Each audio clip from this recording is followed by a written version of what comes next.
আপনি যেদিন মরবেন সেদিনও মানুষ ভাত খাবে। এই গ্রামবাসী ধোকা ধোকা, মহল্লাবাসী ধোকা, এগুলো সব ধোকা, সব ধোকা। বন্ধুরা ধোকা, স্ত্রী ধোকা, এগুলো সব ধোকা। সব ওই রাত্রে খানা খাবে, আপনারে দাফন করে আসে। আরো বেশি খাইব মানুষের ঘরের থেকে যাইতে আইনা ভাত খাওয়া। আও হারাদিন কাঁদছেন আমনে, শরীর দুর্বল হয়ে যাব খানা না খাইলে। ভাত খা, খানা বন্ধ। লাশের সামনে, লাশের সামনে মুসলমান আজকে জানাজা, লাশ সামনে, এখানে দাঁড়াইয়া জিগায় খানাটা কোন দিন কইয়া লাইলে ভালো আছিল। কি আহা আহা, মানুষ কার জন্য শিক্ষালেন? এই মানুষগুলো তারা আজকে জিগায় খানাটা কোন দিন করবে। 4 দিন না খানাটা কি সোমবারে করলে ভালো হয় না মঙ্গলবারে করলে ভালো হয়? কদ্দুর অনবুঝ করে লাইলে ভালো আছিল। লোকজন কি আর আবার পাইবেননি? হ্যাঁ, মানুষটিরে আবার কইটু আইবেন, আজকেই কইয়া লাইলে ভালো।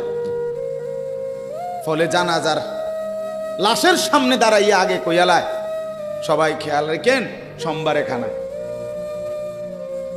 আহ, এর নাম দুনিয়া, এর নাম,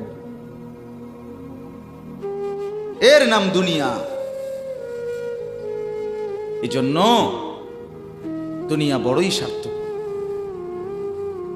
এটা রাক্ষস, শুধু গিলে খায়, তৃপ্ত হয় না, তৃপ্ত হয়। সেদিন আমি এক কোটিপতির বাড়িতে গেছি, অনেক বড় সম্পদশালীর বাড়িতে গিয়া তার বাসায় বাথরুমে গেছি।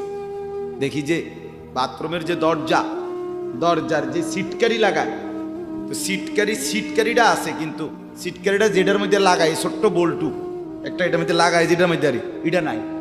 এবারে লাভ হইল কি, এটা কিদের মধ্যে লাগা, কথা বুঝছেন না? লকটার এই ছোট ইয়াটা যেটার মধ্যে লাগায় আর এটা নাই। তা আমি বের হয়ে বললাম, হা ভাইয়া, এরই নাম দুনিয়া। দুনিয়া এমন একটা না একটা থেকেই যায়, সব চাহিদা, সব প্রয়োজন পূরণ হয় না, পূরণ হয়। আপনার লাশ যেদিন জানাজা হবে সেদিনও আপনার ঘরের হাজারো প্রয়োজন বাকি থেকে যাবে, বাকি থেকে। পৃথিবী হাসবে ঠিকই, সিএনজিও চলবে, অটো চলবে, সূর্যও ডুববে, চাঁদও উঠবে, রাতও শেষ হবে, দিনও আসবে, কেউ থামবে না আপনার জন্য। আপনি শুধু চলে যাবেন একা কবর, কেউ থামবে না। এরে বাপ, কেউ থামবে না। ছেলেরা আজকে বন্ধুর পাল্লায় পড়ে নষ্ট হয়ে যাচ্ছে। আহ, সমবয়সী বন্ধু তোমার উলঙ্গ ছবি দেখায়া, নর্তকী দেখায়া শেষ করে দিল, তুমি বুঝলাম। সমান সমান বন্ধু একসাথে তোমার জুয়ার আড্ডায়, মদের আড্ডায়, নারীর আড্ডায়। আহ, আফসোসের, ভাবতেই শিখে না একজন মানুষ সুস্থ স্বাভাবিক, একজন সতেজ সবল মানুষ, সে কেমনে এত বোকা হয়, নিজেকে ধ্বংস করে। আমি যখন এখন এই মাত্র যে দিদা আসতেছিলাম গাড়ি দিয়া, একটা ছেলে প্রতিবন্ধী, ছোট একদম প্রতিবন্ধী, সে দাঁড়াইয়া রয়েছে মাঝখানে, মানে গাড়ির হরনও বোঝে না, কিছুই বোঝে না সে। পর আরেকটা ছেলে ধরে তারে এক পাশ করে দেওয়াতে তারপরে আমার গাড়িটা আসছে এই এখানে। এখন এই ছেলেটা তো অবুঝ হইতে পারে, এই ছেলেটা তো প্রতিবন্ধী, সে তার ভালো মন্দ বুঝে না। কিন্তু তুমি ছেলে সুস্থ সবল স্বাভাবিক যুবক, তুমি কেমনে নিজের ভালোটা বোঝো না? তুমি কেমনে নিজের ভালোটা বোঝো না বলে? এত মানুষের জানাজা, কবরস্থান নাই এমন কোন এলাকা আছে বলেন? আপনাদের মহল্লায় কবরস্থান নাই? আপনারা কোনোদিন জানাজা পড়েন নাই? আপনারা লাশ দেখেন নাই? তাহলে জলজ্জান্ত মানুষ আজকে কবরে জনাব হযরত মাওলানা আব্দুল বারী সাহেব, আমার তো পুরা মনে আছে কত সময় আমার সাথে, কতদিন বয়ান একসাথে দেখছি, বসছি, কথা বলছি। কোথায় হারিয়ে গেল? কোথায় চলে গেলেন?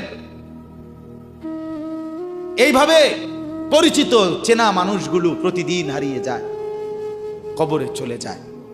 এরপরও কি আমার কলিজার ভিতরে একবারও এই ওই ছেলে, বয় বেটা, আহাম্মক কোথাকার বেটা,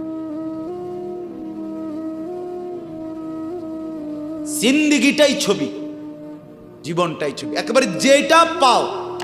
আজ মুসলমানের যুবকের কথা হইল বেঈমান ইহুদি আর কাফেররা আমাদেরকে এরকম ফাঁদে ফেলাইছে যে যা কিছু আছে 24 ঘন্টা মুসলমানের ছেলে মেয়ের হাতে মোবাইল তুলে দিছে, যেটা ফাও শুধু ছবি উড়ে আমগো কাছে পাঠায়।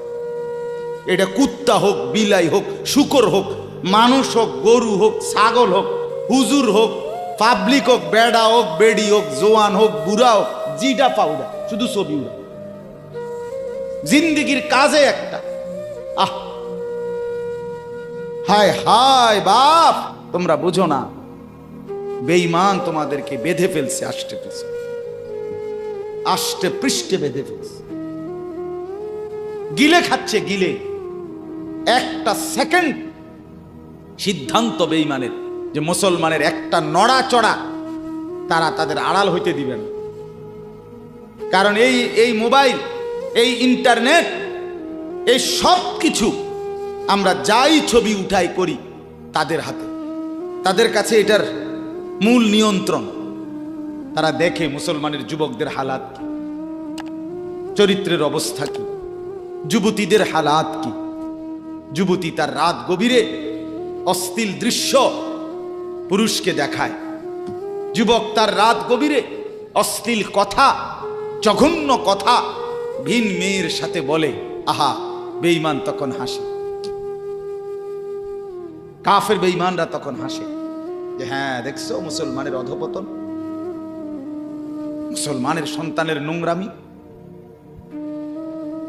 মুসলমানের সন্তানের অসভ্যতা, এটা তারা হিসাব রাখে। এজন্য ভাইয়া জীবনের কদর করে। একজন হলে একজনই বুঝেন, দুইজন হলে দুইজনই বুঝেন। বাবাদেরকেও বলি, আমার ছেলেদেরকেও বলি, সবাইকে বলি, বাপ জিন্দেগির কদর করে। এই বলতেছিলাম, এটা আমাদের হায়াত, এটা আমাদের জীবনের সবচেয়ে বড় সম্পদ। এই সময়টা, এই হায়াতটা, আমার জীবন, আমার হায়াত, এটাই আমার সময়, এটাই আমার জীবন। যেটা ঘন্টা, মিনিট, সেকেন্ড, এটাই আমার জিন্দেগি। যেটা জিন্দেগি, এটাই ঘন্টা, মিনিট, সেকেন্ড। আমরা মরার আগে মানুষ বা অসুস্থ হইলে, অ্যাক্সিডেন্ট করলে, বুড়া হইলে মানুষে কয় না যে ভাই আমার আর সময় নেই, ঠিকই না বলে, আমার সময় শেষ, তার মানে হায়াত শেষ। তাহলে বোঝা গেল যেটা হায়াত এটাই সময়, যেটা সময় এটাই কি বলেন না, হায়াত। হায়াত, হায়াত। কদর করেন, কদর। ও ভাই, ওই লাল গেঞ্জি, তুমি উঠা কথা বলো, তুমি বাহিরে গিয়ে কথা বলো, যাও। কাফেল কোথাকার, হে নগদ বুঝায়, হেরে অনে বুঝাইতে আছে, বুঝতে কি কইছে। তুমি শোনো মিয়া, বললাম না, তুমি আলাদা শোনো। আমি এ ব্যাপারে কঠোর।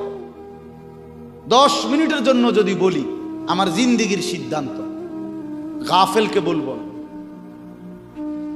অমনোযোগীকে বলবো না, এটা আমার জিন্দেগির ফয়সালা ইনশাআল্লাহ।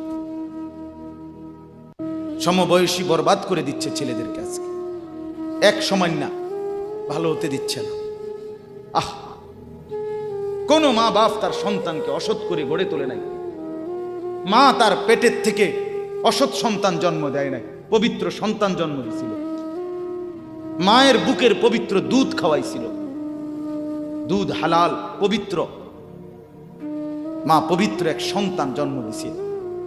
পরবর্তী এই সমাজ, এই সমবয়সী বন্ধু, এই অশ্লীলতার বেহায়াপনার আড্ডা শেষ করিস, শেষ করিস। চল